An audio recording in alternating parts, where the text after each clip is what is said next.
President Poroshenko, like leaders from nearly every country in the world, is in New York City for the United Nations General Assembly.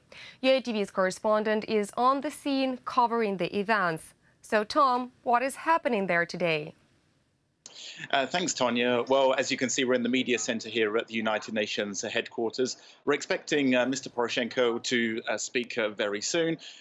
We haven't had any official details of what he's going to talk about, but of course, as we've been reporting for a number of months now, the UN peacekeepers for Donbass is likely to be high on the agenda. Of course, this idea was actually drawn up back in 2015 by the Ukrainian president, but since then, very little has been discussed until now. Yesterday, Mr. Poroshenko had a meeting with Donald Tusk, who seems to support the idea. Of course, the devil is in the detail, how exactly such a peacekeeping mission could take place.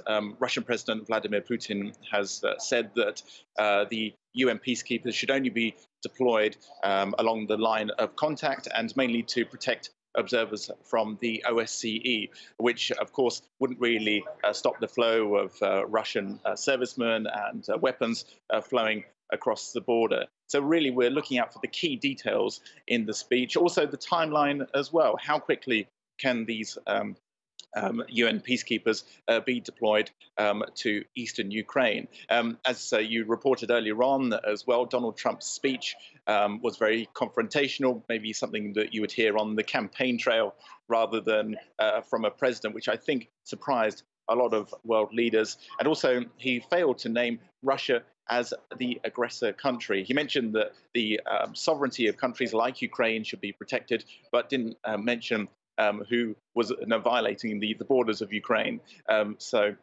We are sort of looking out for any mention of that today as well. Back to you.